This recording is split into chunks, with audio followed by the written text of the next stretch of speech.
I call you Lizzie? No. Lizzie. It's too far. Well, let's My husband always says, like, if you want to know someone, fight them.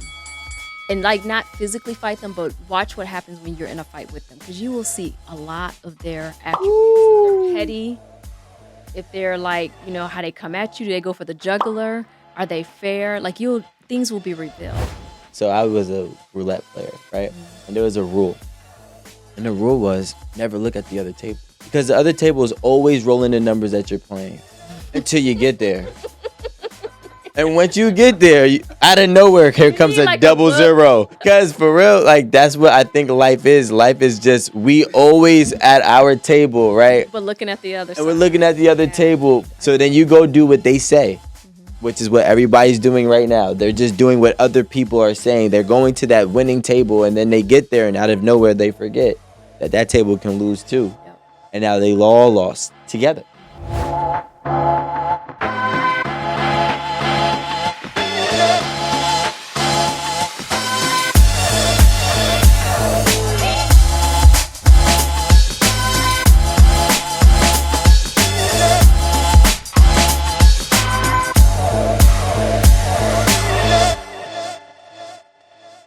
Welcome back, everybody. It's your boy, Rico Hundo, here at 8 at the Table. And I just want to say thank you to all those that have been supporting, subscribing, sharing, reposting. It's definitely helping us continue to move forward. Now, for today, we got a dope episode with a dope guest, Elizabeth Overstreet. Hey. Hey, how are you? Good. How are you doing? I'm doing very, very well. So she's a relationship expert, right? Now, go ahead and tell the audience where they can find you, whatever you have going on or coming up. And, Yeah, so my name is Elizabeth Overstreet. I'm a relationship coach. I focus on helping people have healthy relationships. I feel like we have a lot of discussions around what we don't like, what we don't want. But sometimes then when something good shows up, we don't even know how to see it because we have not been conditioned to know what a healthy relationship looks like. So that's my passion.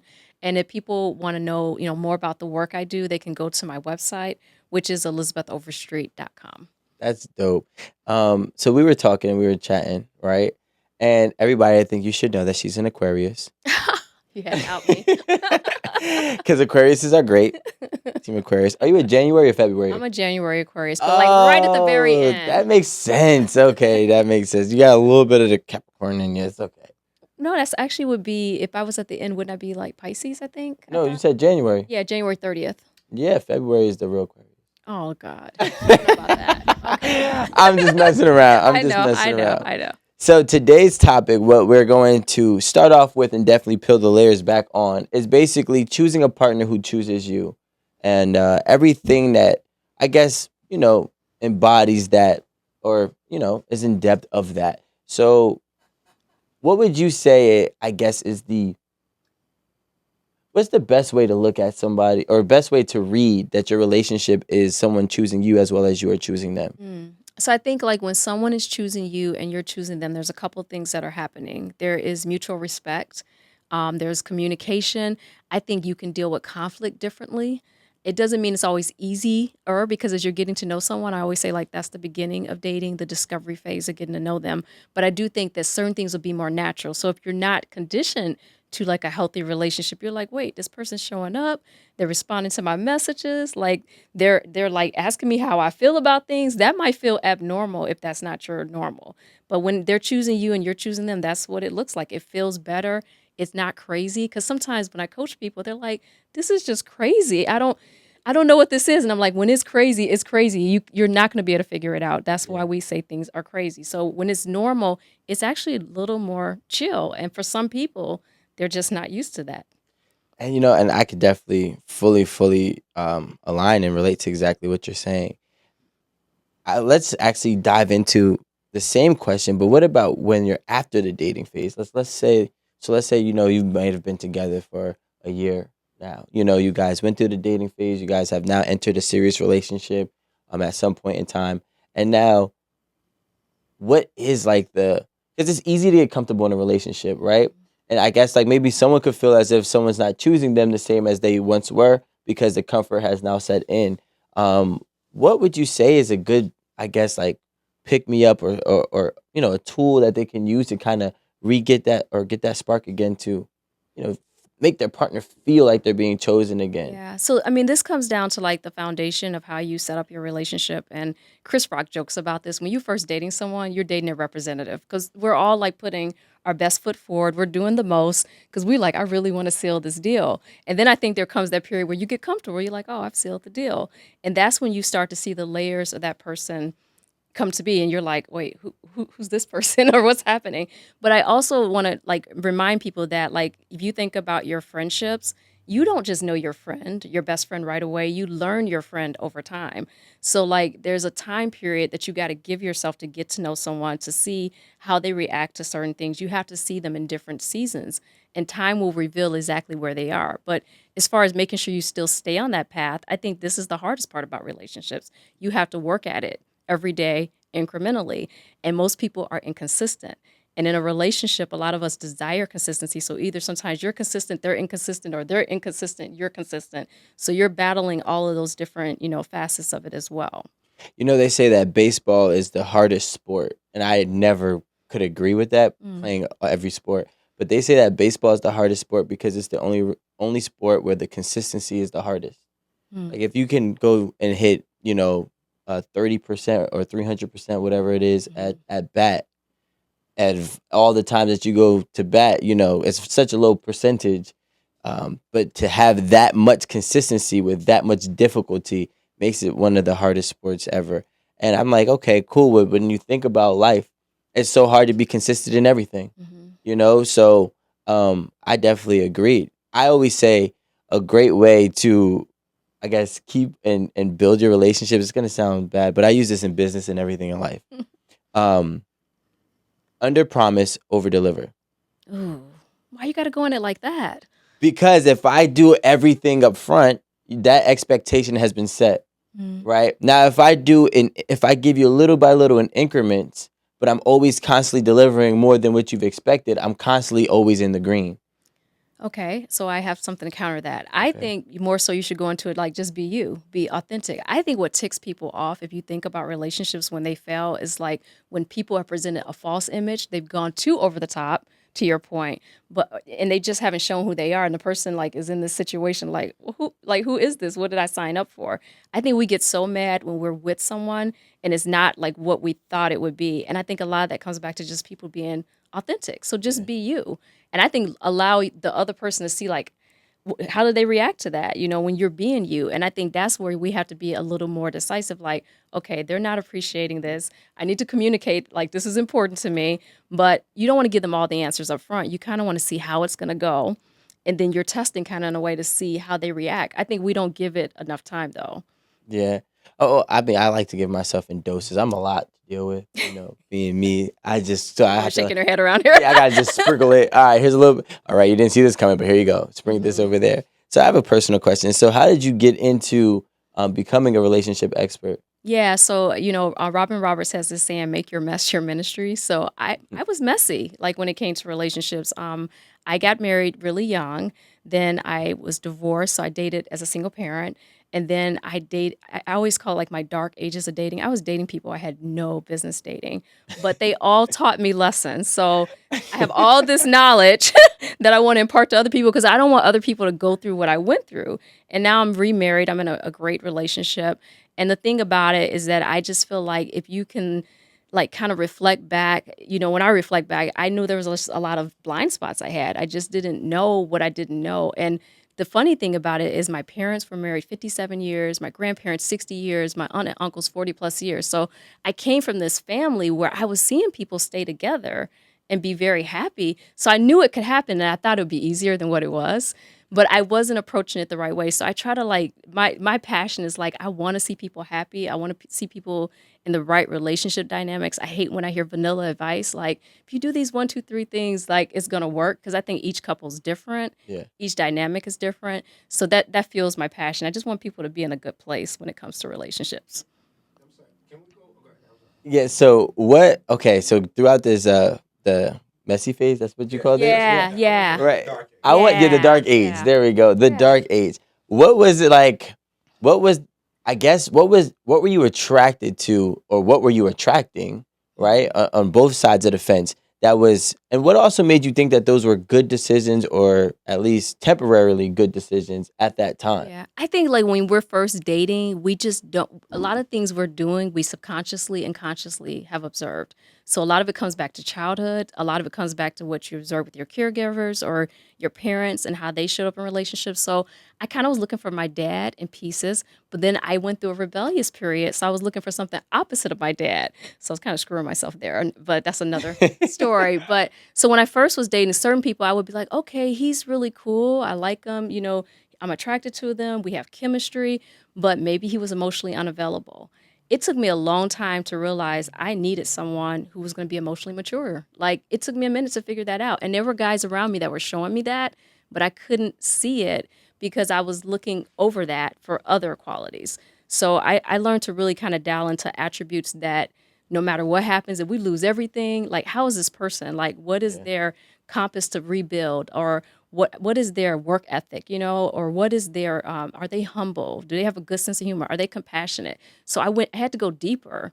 And I think a lot of times we go very surface. So things that can look good on paper, that's why we'll see couples hook up. We're like, man, they look good on paper, but then it's like it doesn't work because we're looking at these like very shallow things yeah, that really can change over time, but that don't tell you like who that person is within definitely. themselves. The So paper never has a full description. never, ever. The paper never has a full description. Even teams, they say, "Oh, it looks good on paper," but Mhm. then they don't go anywhere. Well, I think about that the baseball movie where the guy discovered how you could recruit people and you didn't have to have a team of stars. Remember that? And Wow. and it was more about the teamwork, and it was more about like, okay, how did they balance each other out? And then I was watching the documentary on the football player that man, he had the drug issues. I can't think of his name, and he was really talented out of oh he out of Texas, Texas Okay. A&M. Was a college player? He was a college player, but he went pro for a minute. I cannot think of his name, but he was dynamic player. But what I was thinking about as I was watching that documentary and thinking about the baseball story is that, yep, Brad Pitt does the Money Pit, so that's the one. But then when I was watching this football player, and I cannot think of his name because he has significant like drug issues and things like that, was that you can't do it alone. So even though he was dynamic and he was getting it done, it wasn't sustainable. Yep. The most powerful teams we see even now that are successful, they know how to play their part, They have. right? Yep. Yep. So I think I think that's a good example of just like I'm trying to think of what I was my thought there was, but just how you need the partnership, the teamwork, Yeah. in any dynamic like that. Definitely. I mean, I agree. Now, still want to stay on the same topic Yeah, because go for it. Huh? No, it's what's that guy's name? It'll come to me at the end. He what just had was his documentary just came out actually. so I want to learn you. Oh boy, I want to learn you, Rico. I came to learn you. Okay, we get there because no, I'm what I've learned to do is become a master sorter, What does right? that mean? So I can sort people and sort their behaviors, and then it's like I look at people as a Tetris game, Mm. right? Or not that Tetris game, but that game where you have to like move the blocks to like make an alleyway for something. And I'm like, all right, okay, well, let's move this here, let's move this here, let's move. Okay, this is who you are. Let's go that lane. So now my question is, because I got some really dope. We got some really dope information from you, right? Mhm. Um, so there were some, there were some qualities or behaviors or habits that you were looking for that might have resembled your father, right? Yeah. What are those, I guess, core values that he held that you felt were or feel are, very Yeah. sacred? So my dad has passed away. So Rest in peace. yes, thank you. But he just had great like work ethic. He did what he said he was going to do. He was consistent. Like if you ever had crisis, he was there for you, and he had that relationship with other people within the community too. So like when my dad and my mom passed, they had like over 2,000 people that attended their funeral. So they just like that giving spirit, just that ability, that wisdom. Like he didn't always tell me the answer, but he made me a critical thinker. He made me kind of like figure. He'd be like, "Okay, what do you think?" And like, "Why don't you research it and let's talk about it?" So I think when I was looking at men, I was always attracted to someone who intellectually stimulated me. So I was like, "That's my dad." And then I was like, "Oh, can they be consistent?" That was harder to find. And then I was like, okay, can they like protect me and can they create a secure environment? Not that I need them to do everything, but is there going to be a balance there? So those were things that kept coming up or recurring with who I was looking at. So what were the qualities that you were kind of um like falling for that overshadowed those traits? I think like what looks good on paper. And then also I would say Like like a physical attraction? physical attraction, just like the image. Also, I think, I'm trying to think back on it's sometimes chemistry. Like, I think sex messes people up a little bit because it feels good in the moment, but it can give you a false sense of security because it's sending things to your brain. Like, sex can be just as addictive as drugs. So, the same things that are being hit, your dopamine receptors, the oxytocin releases that you're getting from this person can mislead you, which is why you see a lot of people who come in strong and then they get together and they're like, ooh, like there's a whole bunch of other stuff going on because it's Yeah. almost like they're blinded to it. So I just think you have to you have to keep that in mind. Like the sex could feel like sometimes like physical attraction and chemistry can be a red flag because people can come in so hard on that angle and then they can manipulate well there, but then when you really get to know them, you're so deep in, you're like, wait, who is this? You're actually like, where am I? Right, right, right. What is Where did going I just on? go to? But it's confusing because as humans, we do want to be attracted to the person. We do want to have you do want to have a good chemistry with them physically. So I think it's a balance, though, of like sometimes delaying that gratification to get to know the person because it's more clear when you don't sleep with someone. It's clear. It's like you're like, it's easier I for people to really walk don't like away. you. Right. It's clear. It's clear when you don't sleep with someone, you're like, nope, this is not it. But when you sleep with someone, you're kind of like, well, I kind of feel a little fuzzy. I mean, maybe we could work through this. It's like it's funny because it's almost like you're damned if you get it, you're damned if you don't, right? Right. Because if you get somebody that you truly, truly like, but they ain't knocking your boots off, you might just be like, I don't need to listen to you, or I don't need to even be around you or deal with this, right? When you get into those frustrated moments. But then on the flip end side, that person who is, doing his due diligence inside the bedroom, it could kind of eliminate whatever issue that y'all might have had. Like just True. just one session. You know what I'm saying? So I don't know if it's fuzzy or if it's healing. No, I'm kidding. Well, I know you are. I know you are, kind of, sort of. Yeah, just a little bit.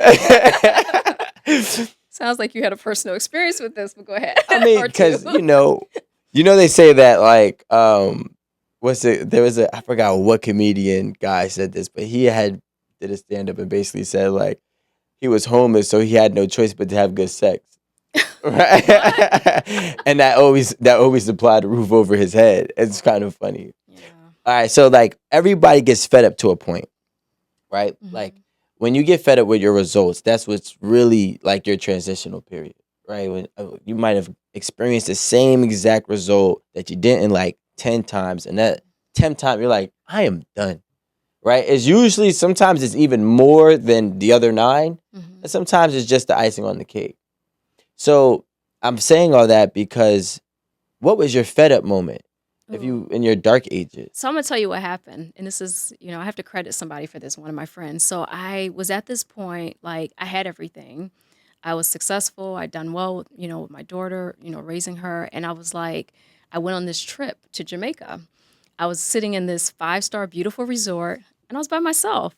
And not that you can't go on a vacation and have fun by yourself, because that ended up being one of the most interesting vacations of my life. I know Because people Stella. kind of took me in and like took care of me, but not like in the way you're thinking. Because it wasn't a Stella moment or anything I'm like just that. messing I know. around. But no, I remember calling my friend and being like, "Thank you for," because my friend owned the timeshare or whatever, and I was talking to him. I'm like, "Thank you for the like, letting me have this experience." I said, "It's beautiful here, but I just feel so sad." And I started telling him like, I said, "I just wish I could share this with someone because I didn't realize I was like in the honeymoon part of Jamaica. I think it was in Montego Bay or something. So like everybody was just getting married or, together." And he was like, "You do it to yourself." Huh? It's on you. You have opportunities, but you're not picking the right people. And that person had never said anything critical of my dating or anything before. But I just started kind of really thinking about it and kind of doing an inventory. And that's a part of like what I coach a lot. It was on me. Sometimes when you're in a bad situation, it's on you because like there's a quote, you're 50% of the problem, 100% of the solution. You can always remove yourself from a solution. And that's when I realized, I said, you know what? I'm picking people like I know aren't totally emotional available, but they may have these other criteria, or I know that they really can't give me what I need. Why am I afraid of getting what I want? And it's like when I changed that and I just started approaching it differently, my life, it changed dramatically, because I just became more aware. And I think a lot of us walk around kind of in an unconscious state about our relationships. We just go with the flow and, but we know in our heart, we're like, something, this ain't totally what I want. And so it was just that moment that I said, you know what? Yeah, I made it. I've done all this stuff, but I want to share it with someone. Yeah. I realized that like people have grown accustomed to not having their desires, right? So like since a kid, most people don't get or don't have what they want in life at all, and most people, especially as kids, are told no. So like they don't even really, um, I guess, would be conscious enough or woke enough to even say, okay, cool, I am the determining factor of my solution, Mhm. because we're so used to living without our solution. Yeah.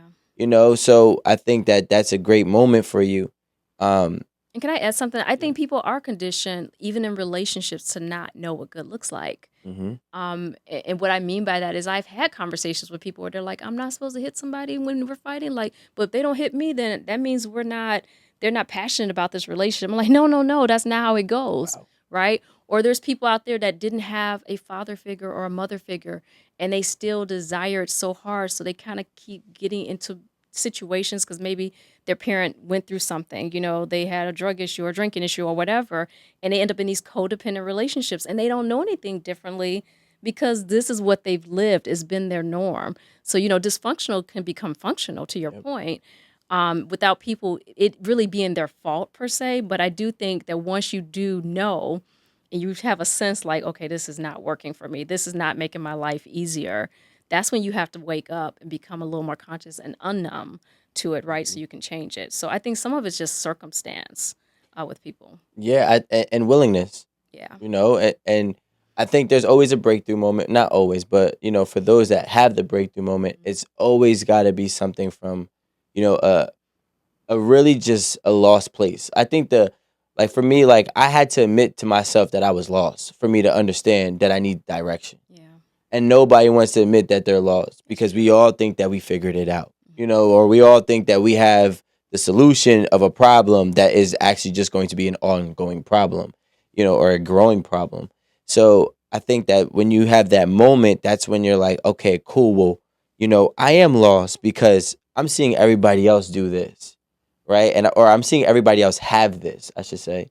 And I know I have the ability to obtain that, which is how I'm kind of viewing. I'm trying to put myself in your shoes. If you're in a place where you're looking at a bunch of couples on their honeymoon, Mhm. which also is probably the highlight of their relationship, Right, right. right? It is. It was. Yeah, it's the highest of, so you're like, well, damn, I want one too. Like, and And I think at that point, I had been through like so much. We all have our embarrassing moments, like of what we've done in relationships, and for people, and we're like, I will never do that again. But like yeah, sometimes you got to go low, you got to go down through that experience to not do that experience again. But I think you're right. I was around, like, they're like, you're here? What are you here for? I'm like, I'm just taking a trip. And it was literally people's honeymoon.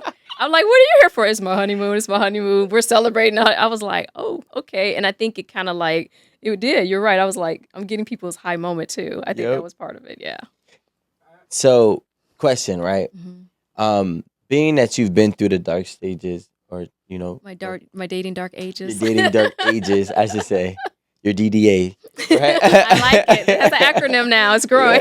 Yeah. You have an experience of actually going through the rock bottom and coming out on top, and a lot of people may not be able to communicate that, Mhm. and really help people navigate through that. So when you're with your clients and whomever friends, how do you feel, or how do you go about, I guess, talking to them about knowing where they're heading, with whatever behaviors that they're displaying? I think like I'm really grateful for my experiences. It was not fun to go through those experiences, but I think it makes me highly empathetic. But also I can sense and read things pretty quickly with people. So with my clients, for me as a relationship expert, it is hard because I can see them hitting the wall over and over and over again. And people don't always come. I want to be honest about it. People don't always come through it very quickly. It takes time. But I had actually a couple of messages over the last couple of days from clients where they're like, I really thought about what you said, and like this is changing my life. It was worth it for me to go down and like be introspective and figure out my stuff, own my accountability in the relationship. But it doesn't happen overnight. So I don't want to sell it like, hey, now you're aware of your, relationship blind spots, you're going to be all, a-okay. I think it's a process. So when I'm talking to people, it's me reminding them, of what good could look like, of why they want to be invested in it. Warren Buffett always says the like top two decisions you make in your life, one of them is who you choose as your partner, because it affects you physically, emotionally, spiritually, mentally, financially. So a lot of times we're spending so much heartache in situations we just don't need to be in. They just don't make sense. We know we need to get out of it, but we just feel like I can't, or I feel dumb that I have to talk to you about this because I know it's dumb that I'm dealing with this maybe, you know, and it's not dumb because it's human, and we're as humans we have emotions and it's complicated. So it's funny. I do have clients that, like, I had a coaching session a couple weeks ago, and my client said to me, "What year was it that I said that this relationship wasn't right for me?" And I was like, "It was on this date," because I remind people it was on this date at this time that we talked about this, and this is what you said. Now, what's changed? And they said, "Yeah, I always knew," but it didn't. That person didn't get out that relationship right away. It took them years Yeah. to get out. Yeah, it takes people time because you're changing a behavior. And so first it's like I feel like you're taking people through steps. First you have to make people aware or more conscious of it. Then people will have to like think about it and process it.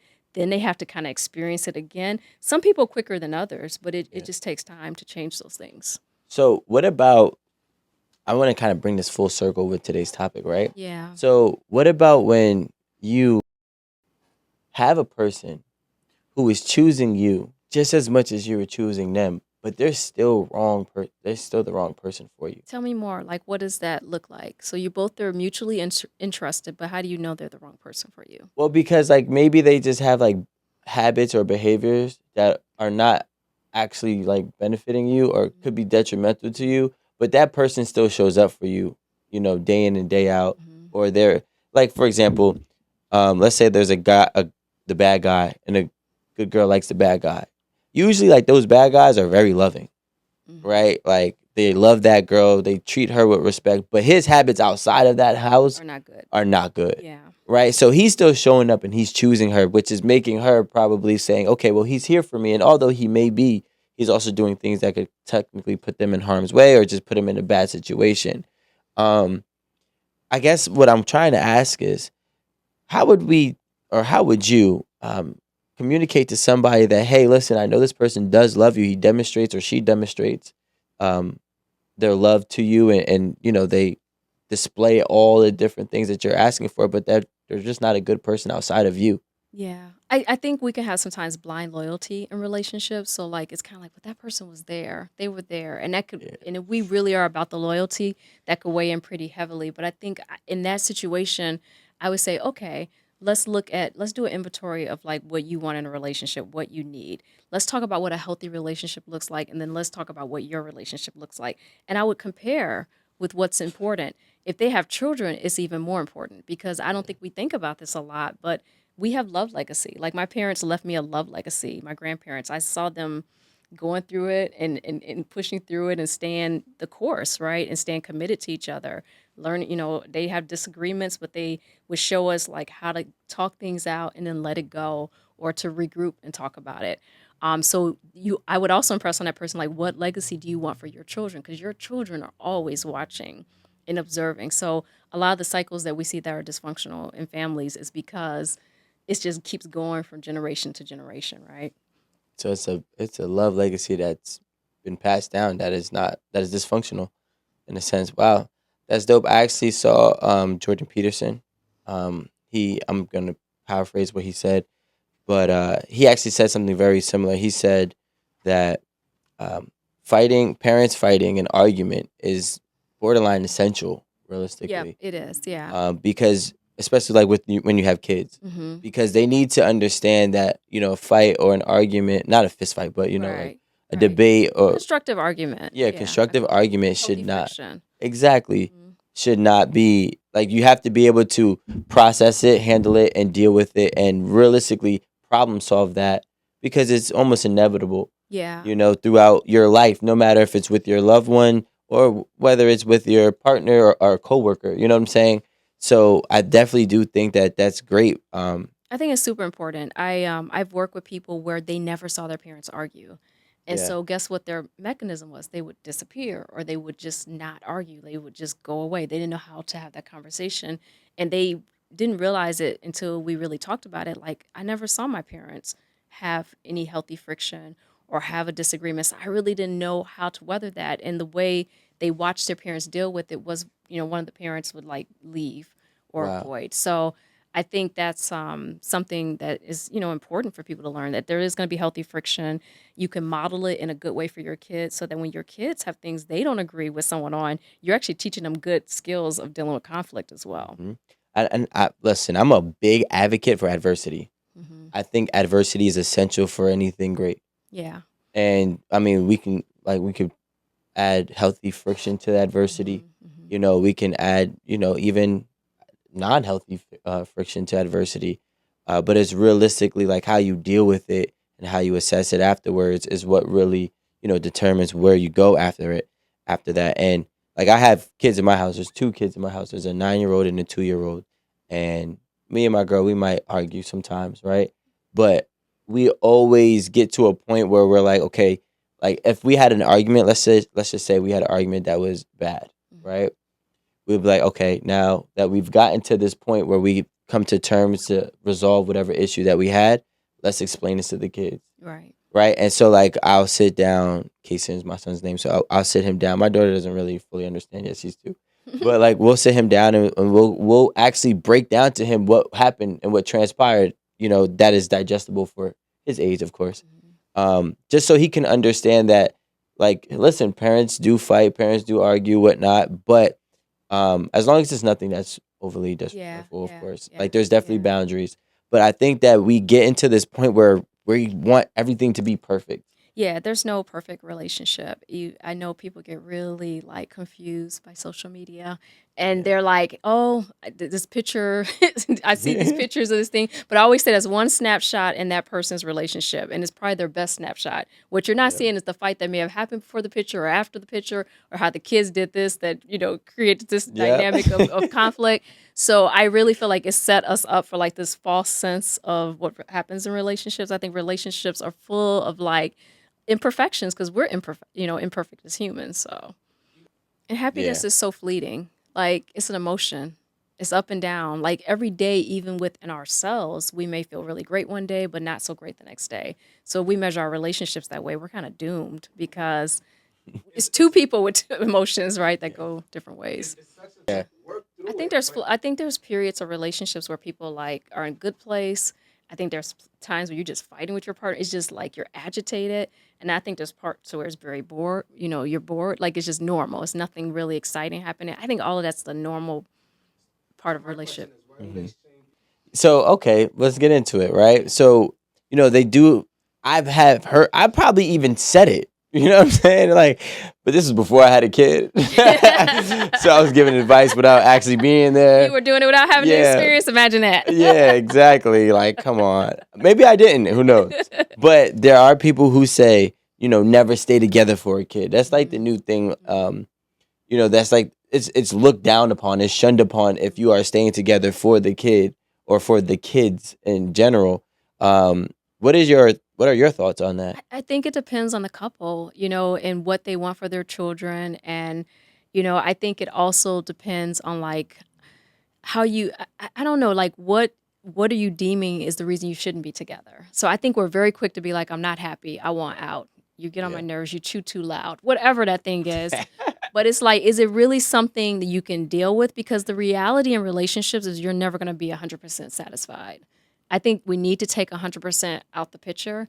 I think you need to look at it like grades. If you're like 80% satisfied, that's a B. You're doing pretty good Yeah. because everyone's going to always have something. So when we're thinking about staying together for the kids, I think there are benefits in kids. I mean, I'm just going to be real, having both parents present. Yeah. It's just it helps them. I mean, there's things a mom gives their child, and there's things a dad gives a child. And I know there's a lot of women who have raised kids successfully. I've been a single mom, so before you yell at me, I've been a single parent, and my daughter's very successful. But I do still recognize, like coming from a two-parent home, that there were things that she missed by not having two parents in the house.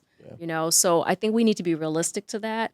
And it's harder. Like when I was a single parent, it's all on one person, and you're trying to carry multiple roles, and it's kind of impossible.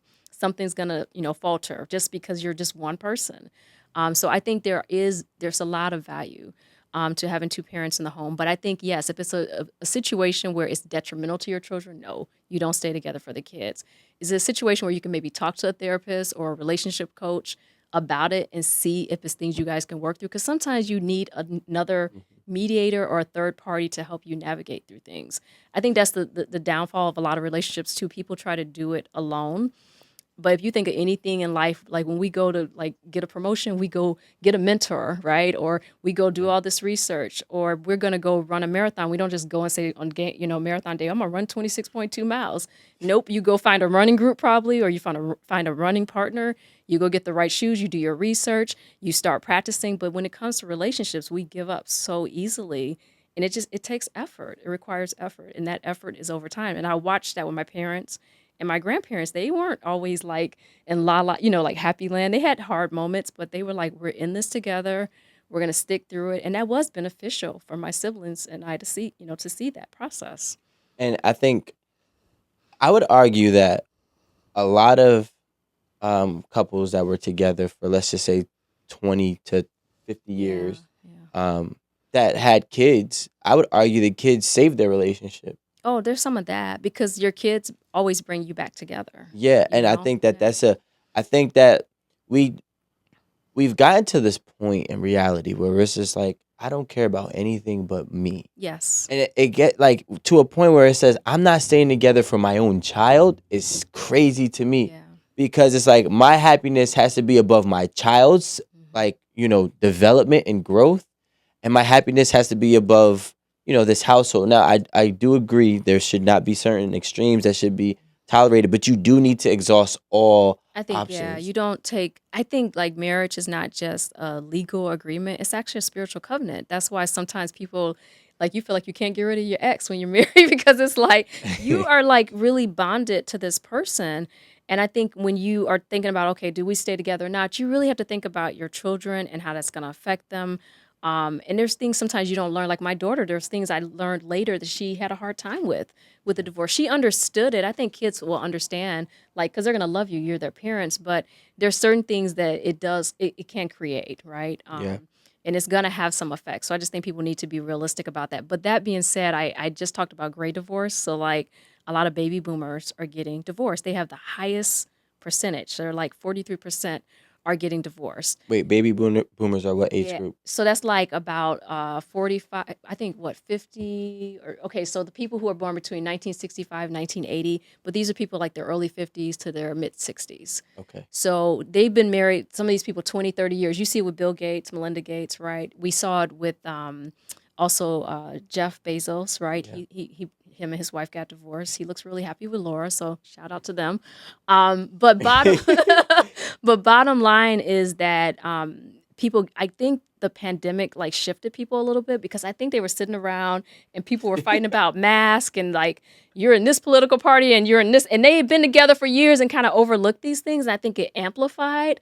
Yeah. And then as a result of it, it's like they're like, you know what, I can't deal with this one more day. And then you had the fragility of life. People die, so people are like, I just want to live my life out. So you're seeing a lot of that happening, which is interesting to me because like once you've been in it 20, 30, 40 years. I don't know. I haven't gotten there yet. Yeah. I would just think you just hang in there, but But I just think life is just a circle. yeah. Every single facet of life is just a circle. So right now we had somebody at some point who was just, the black sheep to say, I don't have to deal with this. I'm out. And then that triggered That became the everybody norm. else. Yeah. Right. Now it's gonna be the same thing. On the flip side, I'm like, you know what? I don't have to deal with this, but this is bigger than me. Mhm. And then now you're gonna watch a lot of people then flock to that way. Well, So you know what I think? it's I like a always seesaw. joke you can either go through life with like one or two people or whatever you want your body count to be. We won't go there tonight. Or you can go you can go through a bunch of people and have similar experiences.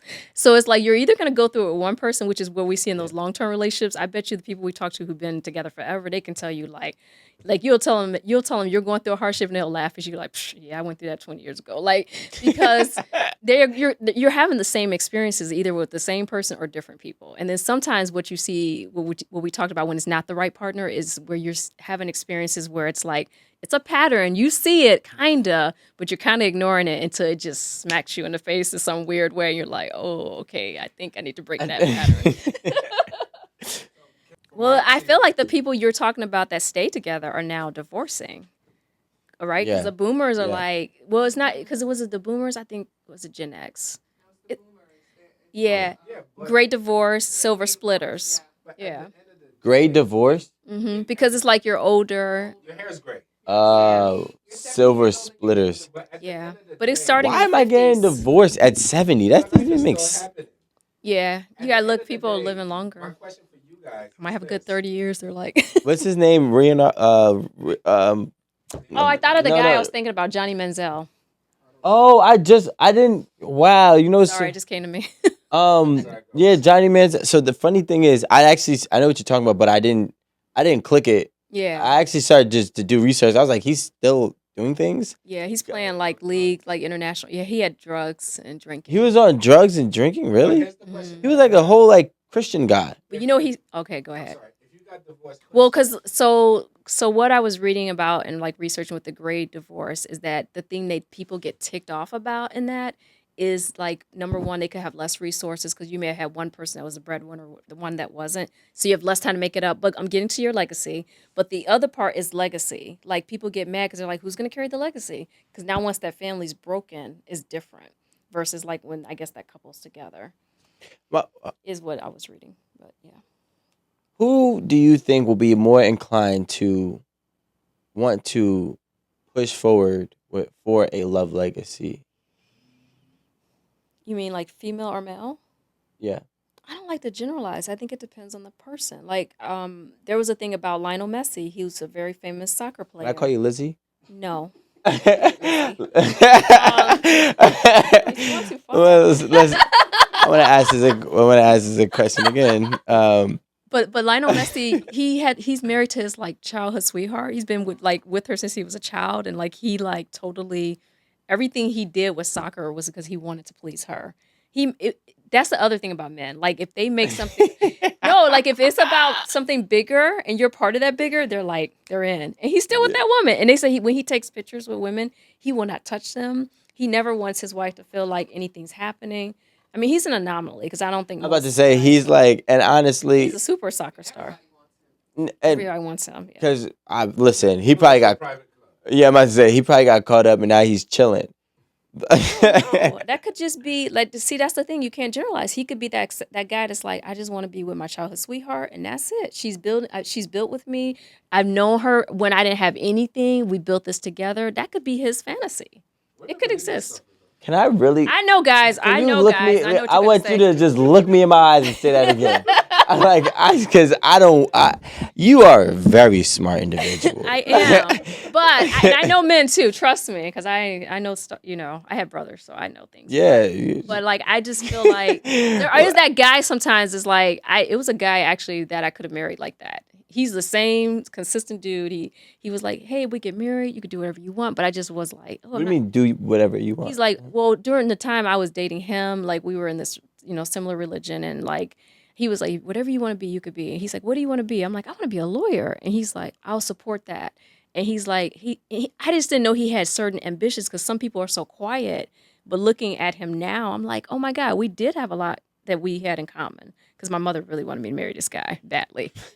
I'm like, everything he likes to do is things I like to do because sometimes you don't have the wisdom to Is see he it. married now? Yeah, he's married now. But his mom jokes, but I'm married now too. But his mom Yeah. jokes, well, his wife is sickly. I'm like, that's horrible. Yeah.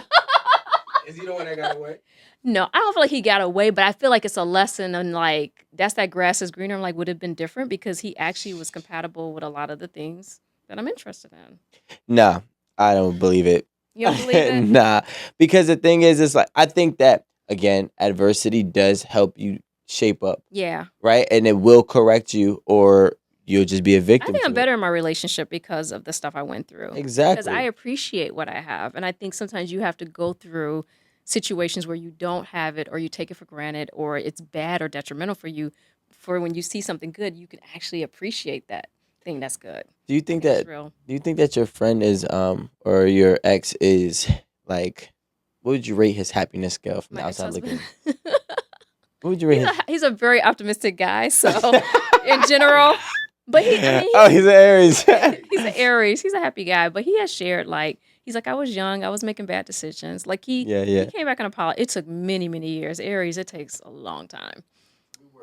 But Yeah, it's I know. okay. We work into it. It's all about accountability It here. is. It is. He was more accountable than Derek Jackson.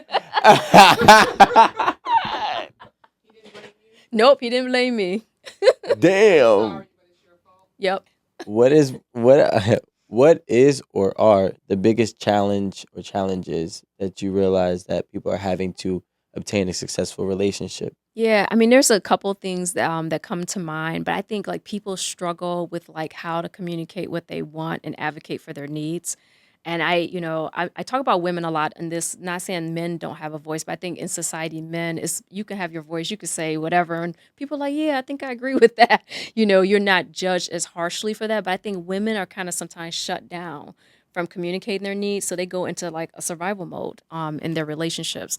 And that's why you see then on the divorce side, they're saying like a lot of women are leaving because they're carrying all these different roles: mom, caregiver, sister, daughter, entrepreneur, all these roles. And they're in these relationships where they don't feel sometimes emotionally supported. So I would say like finding your voice from the women's perspective and advocating for your needs in a way, because some people are just uncomfortable. In the past, maybe they grew up in families where when someone advocated for their needs, they were shut down. Or maybe when they advocated for their needs, no one heard them. So it's like they have to get back to this point as an adult, like, how do I advocate and say what I want and hold the person accountable? And then I think the other thing is how people fight. Like conflict resolution is like if you get with someone, I always tell people when you guys can fight and like not tear each other apart, that's a huge indicator of relationship success. But people struggle with conflict. What?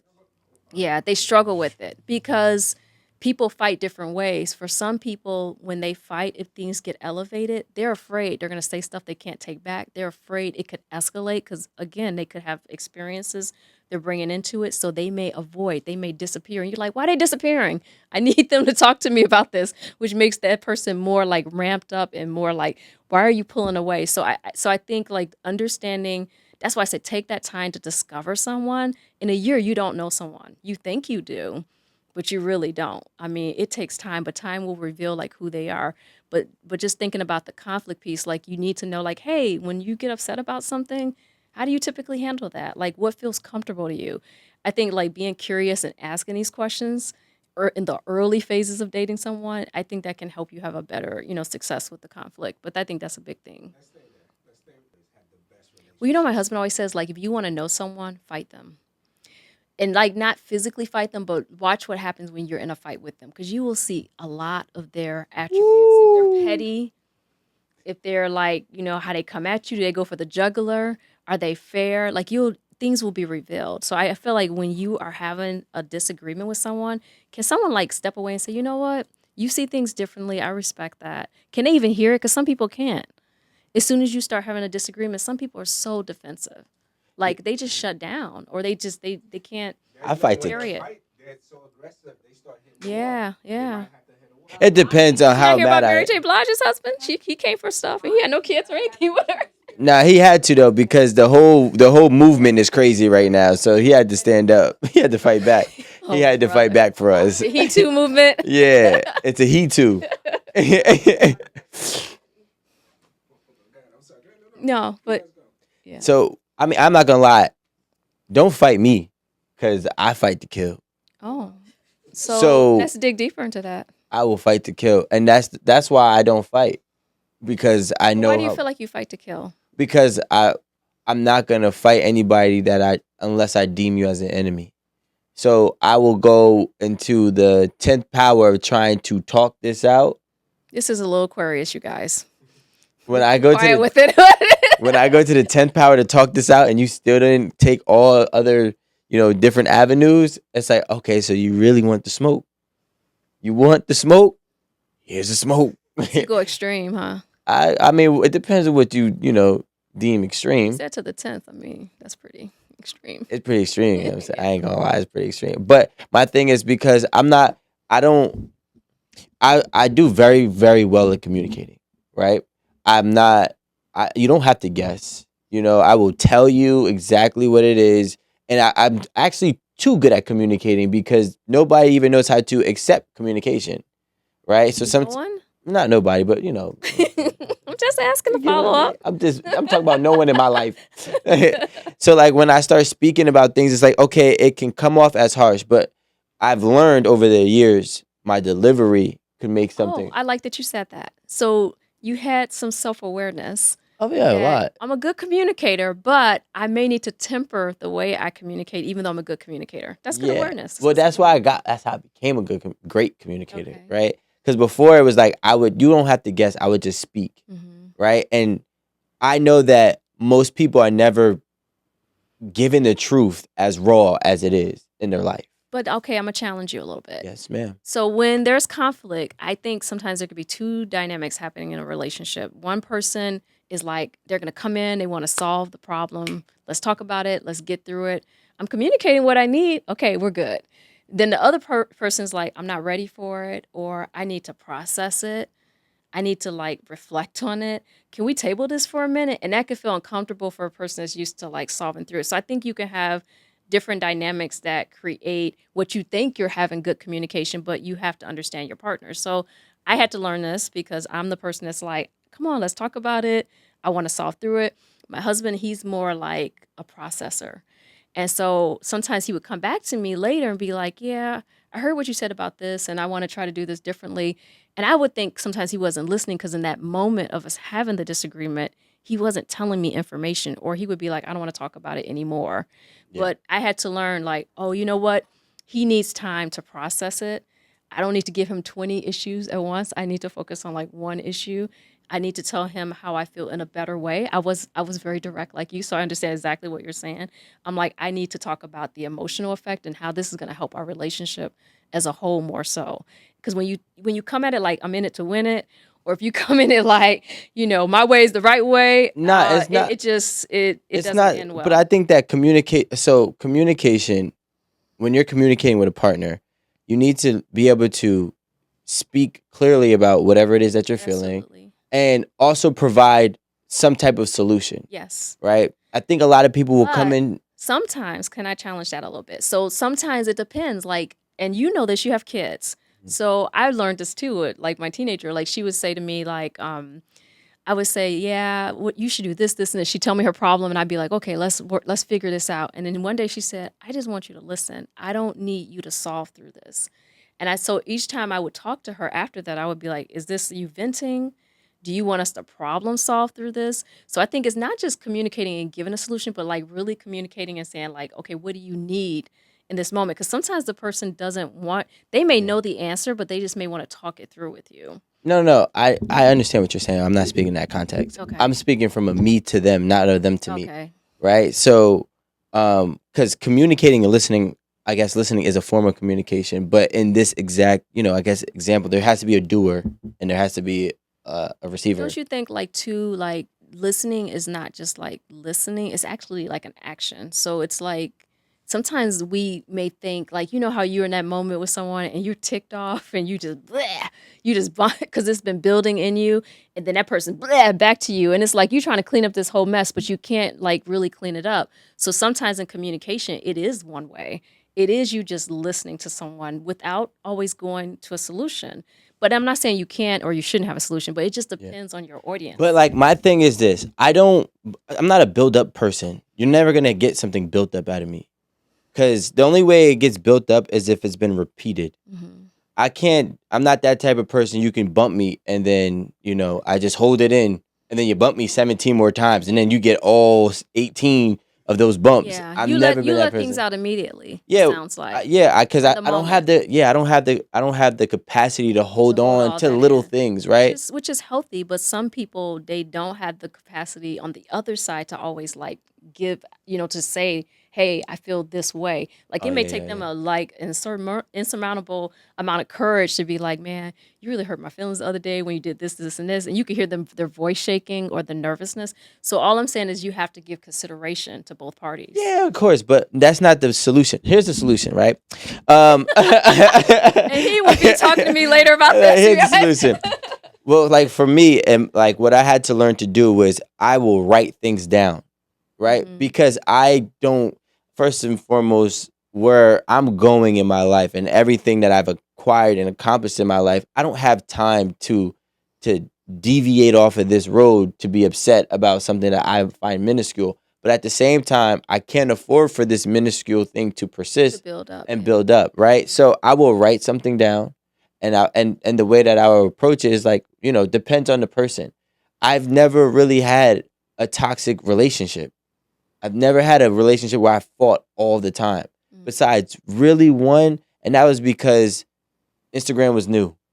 You know what I'm saying? We were 21, 22 years old. Instagram is new, and I want to show my abs, and she's like, "Why do you want to show your abs?" We're like kids. That doesn't even really count. But like outside of that, I don't.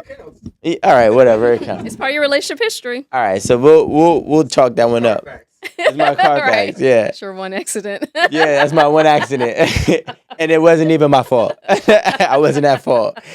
But outside of that, because I don't do well, like I know, like again, growing up how I grew up, it was nothing but toxic. So Mm. I'm an analyzer and I'm patient when it comes to, you know, fixing a problem because I know I look at problems like knots, right? And there's like you think it's just one string, but there's a reason why this whole thing exists. Mhm. So when you actually look at it as a knot, you start to peel it out little by little, and then you can actually untangle it so it could be flush. So that's how I always looked at it. So I'm patient with the problem. But now when the person is not being receptive, which at times it was my fault because of my delivery, right? Because I'd be like, to me, it's simple, but to them, it's like a Rubik's Cube. Mhm. And that's when I realized that those people and I are just not the same level, and we just need to I mean, there's separate. that too, and that's But well. I mean, there's that too. Like, I like that you say, you are like you want to lean in, you want to communicate because you have awareness that what you saw maybe growing up, you don't want to repeat that. It sounds like you've consciously made that decision.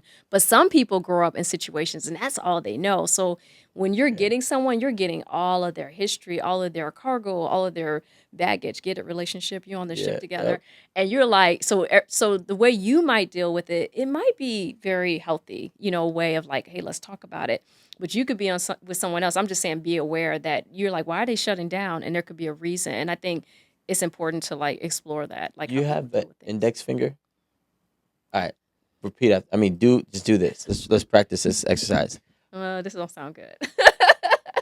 Raise your index finger of either hand, and then raise the middle finger of the same hand. That's what you get. Do it again. So you're saying the two? Deuces. Deuces. That's what I don't have time for that no anymore. Like, Look, you can. I mean, this is the thing. That's the beauty to me. That's the beauty of dating. That people are in such a rush. Like, I got to get with this person. I got to find this person. Dating is a beautiful thing. There's yeah, no commitment in the early phases until you guys decide to have commitment. So you really truly are discovering this person, and this is a great time to just sit back and observe. Don't give all the answers to the test away. Like, how do they communicate? How do they deal with conflict?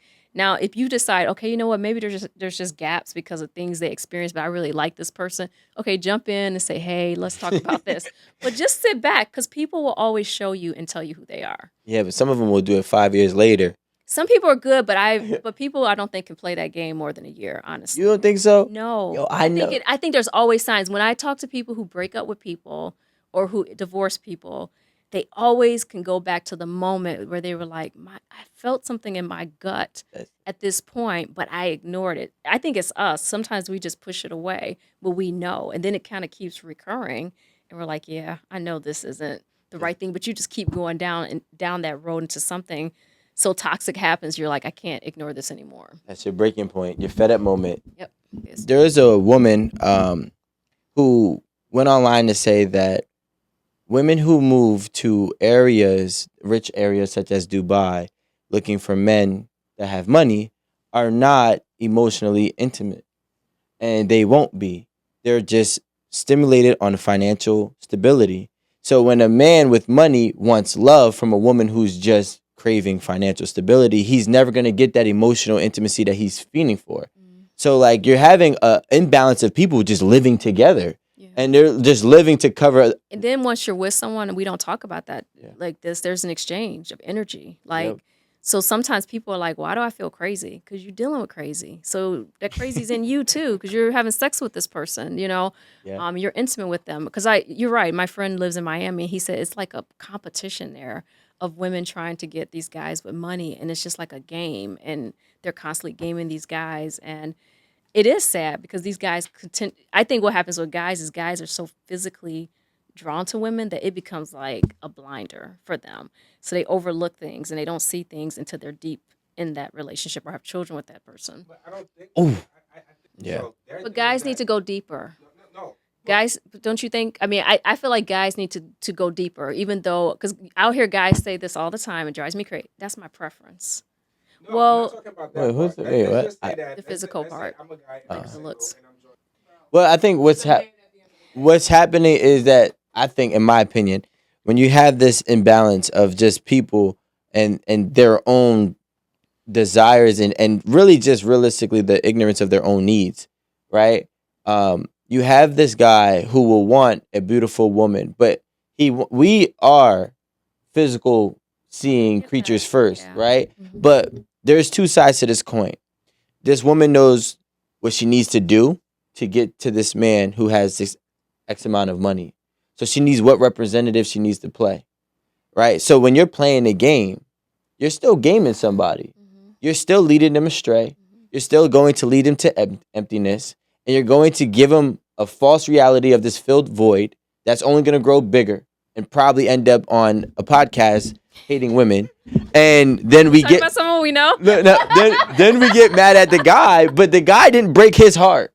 But this is the thing I You know will. what I'm saying? This He is the didn't break thing his heart. I would argue. So there's like 5 dimensions that I talk about: physical maturity, emotional maturity, sexual maturity, financial, and spiritual.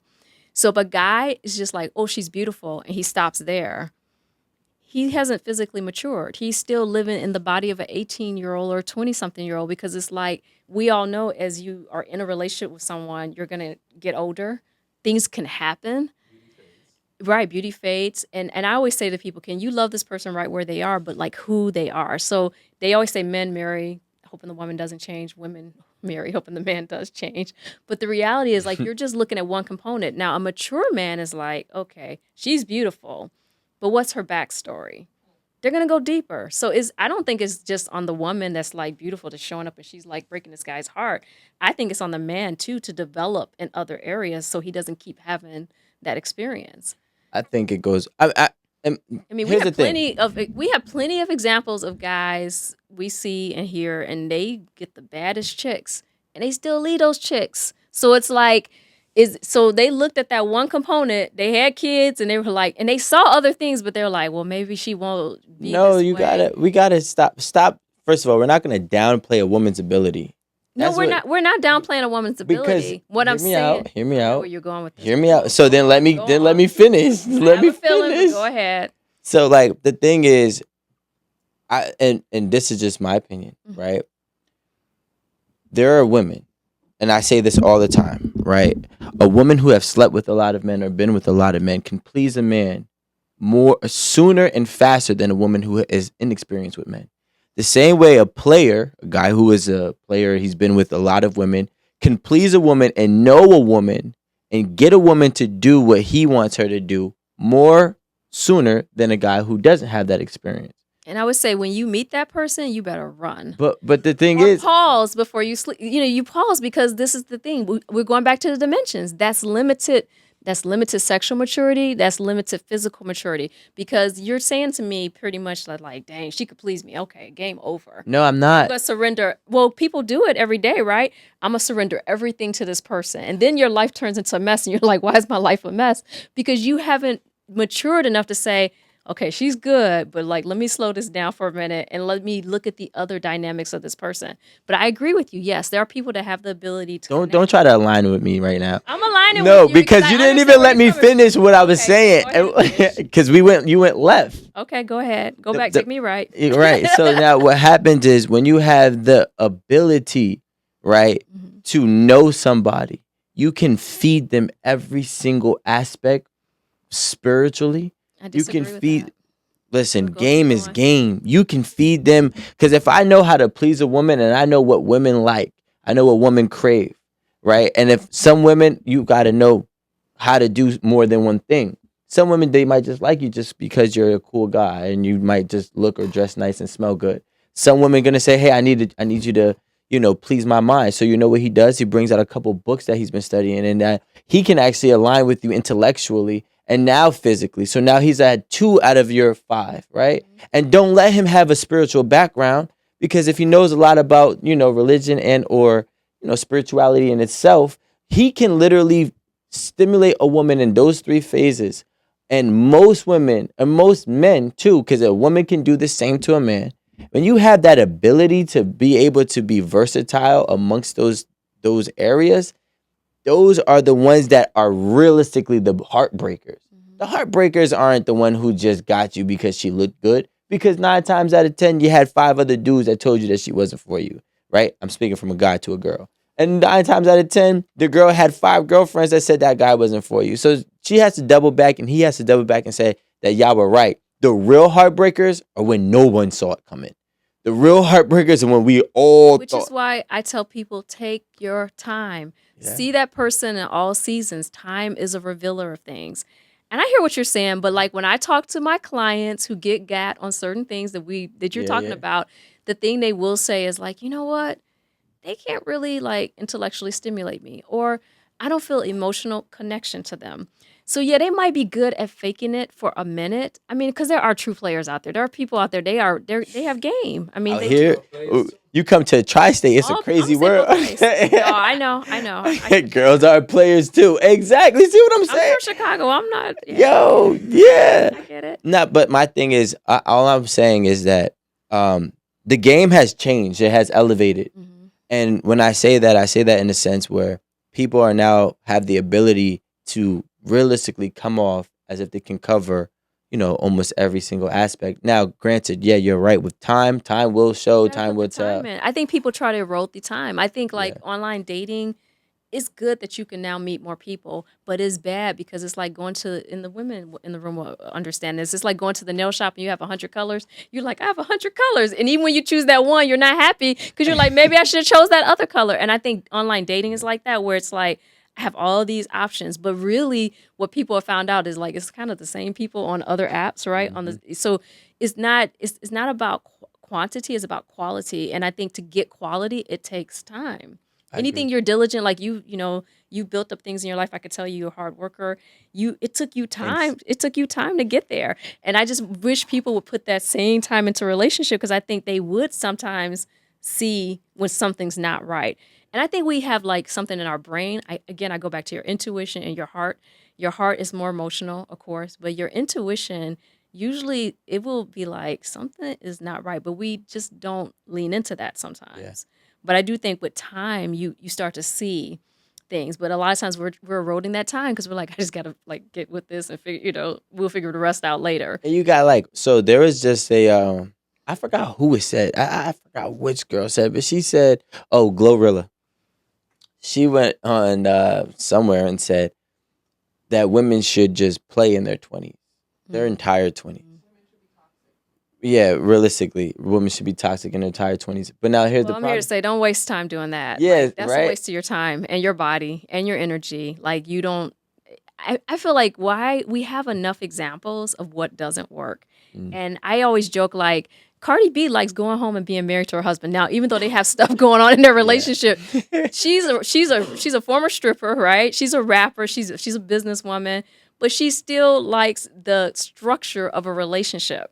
Don't Yeah. be fooled. Like Cardi B has access to a lot of people. She could probably have a lot of people. Like she said when she got accused of cheating, she said, it would be out there because I can have who I want. But she still wants that consistent person. That says a lot about, are we desiring things that we think are, things we need versus like when you look at the reality of the situation, when we get that, we're like, oh, I still want this one thing. I always think that's interesting when people are at the top of their game and they're still like, I want to be married. I want to have a family. Like they're still trying to create this unit and they can have access to anything. So Well, I mean, there's something. Well, we know that, and I say this all the time. One of the three, they say this at like fifth grade level science. One of the three essential needs for every human being is love mhm. and or An affection. emotional connection, like that's Yeah, what you're talking about. That's why you have the rich guy that's like, okay, I've given her everything. She's here. She's played this game, but you can't fake emotional connection. yeah. And they Yeah. still want that. I think that's pretty interesting. Like it's a human need. You know what I'm thinking is going on is that right now it's a free for all for for the youngins. We'll say the youth, right? So you got the women who want to do what they want, all right, and then you got the men who want to just do what they want with the women that want to do what they want. That makes sense, right? Those men aren't establishing any financial stability. They're not establishing any real fundamentals or foundation for their future to lead up, and they're just outside having fun. And I think that like fun is all good until it's when you look back and you realize it was detrimental. Yeah. And then that's when we get to the people who are now, and the product of that are looking at things like, I don't have time to really figure you out. Mm-hmm. I don't have a year or two to really invest into you and see you. Even though you might be 28, I've known you since you were 26. I think I've known you for 28 years. You don't. Mm-hmm. And it's going to take probably the same amount of time as that person did growing to that 28-year-old for you to actually know that 28-year-old. And really by that time he's 56, right? but That's true. but the problem is like we're all not investing time in the right space. I said this before here that dating needs to be intentional. Mm-hmm. It cannot be for fun. And look, I'm a guy who had a lot of fun. You know what I'm saying? I had a lot of fun in my life. I'm not like Wilt, but I had a lot of fun. And you know Will Chamberlain is Yeah. 20,000 plus women. but what I do know Seriously. is that like some things that I kind of spoke into existence happened without me even thinking that it would happen. It just happened. But I said it for so often that I wanted to have a kid at 27. I did, right? Mm-hmm. When it happened, I didn't really want it to happen right then and there, but it did. But at the same time, all that being said, even in my relationship with my girl now, who's the mother of my child, we didn't spend enough time together at first, which caused a lot of friction. On the back end. Yeah, on the Well, back end, you because can we think just had fun. right. You either can invest on the front end of your You relationship or go on the back or pay end. for if you rest on the But front you're end. still gonna deal with stuff. So it's like, why not just put that stuff up front? Yeah, I was reading like people are doing these, of course, engineers came up with this date me docs. So they're doing like these 1,000-word, one-page resume of what I want, what they want in a partner, who I am. But they're being very authentic because they have like online dating fatigue. And what I thought was interesting is like they're desiring someone to connect with them for who they are. And they're putting like details in there like, I'm geographically agnostic. If you live here and I live here, I don't care. Let's connect. Like they're like, I want to have a traditional marriage or I want to have this kind of marriage. Like people are putting it out there. And I'm like, what if we dated, like that? Like it would make it so much easier. What if you were just like, hey, But it's theory and practice, right? it's theory and practice, but I mean, what if someone just said, look, I can't be serious? What if they were Wilt Chamberlain? They're like, look, I slept with a lot of women and you're not going to change. It's still going to be women that are going to sleep with them because they're going to be like, I could change them. But okay, that's your decision. You walked into that. But what if people could just be direct and say like, hey, this is what I want? I think it would just change the whole dating landscape because I just think hurt people keep hurting people. And then it creates this cycle. And there's people that start off good. I think that we got to get out of the, this is who or what I want, and start saying like, this is what I am, Mm. and this is who I am, because like what I want will change, and what you want may change, You're going to right? evolve. Yeah. Yeah. So like, there's people who had monogamous relationships, somewhere down the line become swingers, Mm-hmm. and so on and so forth. But if I say, hey, I'm a person who is, I love road trips. I'm just saying, I love to be out. I love to travel. I love to drive. I love sports. I sit down every single Sunday and watch every single football game. That is not going to change. Right. Or you had a guy who said, I love video games. There's some women who hate men that play video games, right? Mhm. But like they got it. We have to start being more like, we have to start from the inside and then go out. Yeah, and you gotta let people be who they are. There's peace in that. There's a saying that a man goes where he finds peace, and I think it's true. Like, and women too. I think we look for peace, but I think the best relationships are people that are just like that's who they are. Like they're not trying to shape them or change them. They know that's what they signed up for. Like I said, I think people get mad when they're in relationships for things they didn't sign up for. Go ahead, you go. I was gonna say first and foremost, I don't believe men and women coexisted at peace ever in humanity. For real. Like, and I had to I literally. think they did, but I think There was always well, beef. well, Like there was well, always beef with men I and feel like women. They're like, and now we think that it's supposed to be just the icing on the cake. no, I Nah, think we've been battling for I power think like I forever. mean I'm a spiritual person. I think God did intend it for it to be peaceful, but I think we kind of messed that up. And I think since then, yes, it's never been right. Because like even thinking about the story with Abraham and Sarah, she was like, "Okay, I know you want this kid. Go ahead and get with this, I'm going to give you a concubine." That did not end well. That was the most like friction situation between her and her husband, that kid. That kid felt it. If you read about, he felt, he knew his dad loved him, but he felt rejected by her. So that was the beginning of people opening, if you think about it from a biblical perspective, Yeah. people opening up their relationships, and then it was messy. And we've been in that mess ever since then. I mean, what's different from people swinging or saying, okay, I know this is going to satisfy you for a moment, go do this. But then when it blows up, people are like, uh, I didn't think it would go this far. I think it is biblical. Like I think you're right that the lack of peace is there for things that have happened They had spiritually. there was a study that was done, and they said that was, well, because it's about ancient civilizations. Hmm. All civilizations that had what is it called, sexual liberation, Hmm. failed. Every one of them, Mm. they all failed. And if you look at it, every one of those civilizations don't exist today, right? So now when we have Because this, you don't have the family. yeah, you don't have the Which is family. what's happening. That's what Mhm. when you see like all the to me unrest and the difficulties and how people think about things, it's the disconnect of the family unit. A lot of it ties to the family because the family does give you structure. It does give you access to more resources. It like if one falls down, you have the other. It helps you have a support system.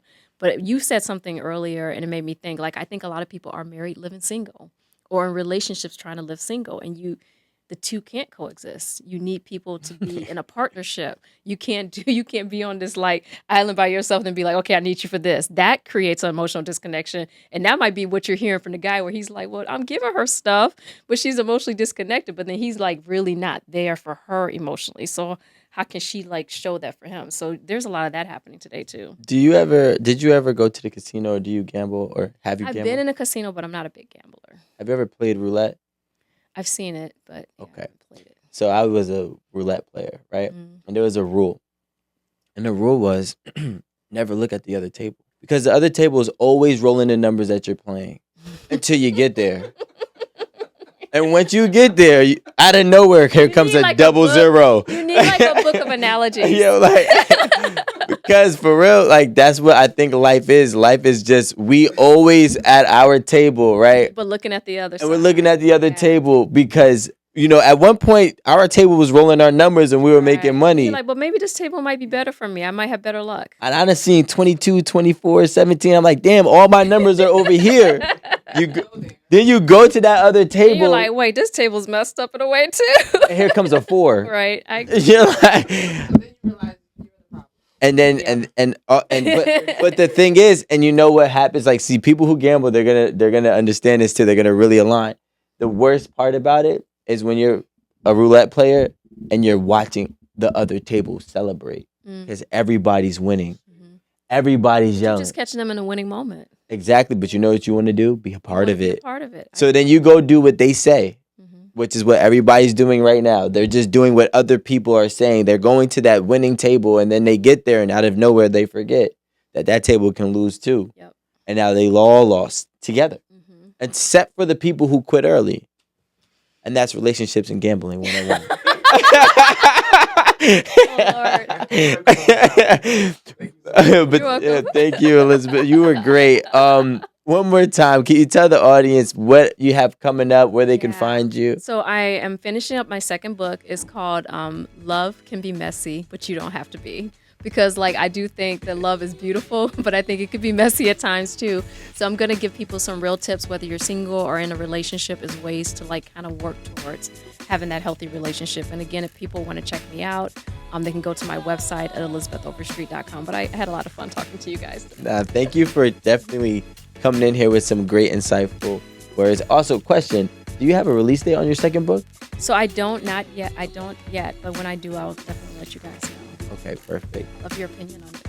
Yeah, I would definitely read it. Maybe I should have waited to have you be a part of it so we could put the roulette example in there. Yeah, we're gonna. You know what? Don't worry. Put that in the third one. I got you. But everybody, thank you for liking and subscribing. Keep on keeping on. We need all the support and the love to keep this going. It's been great. We'll see you next time at 8 at the table.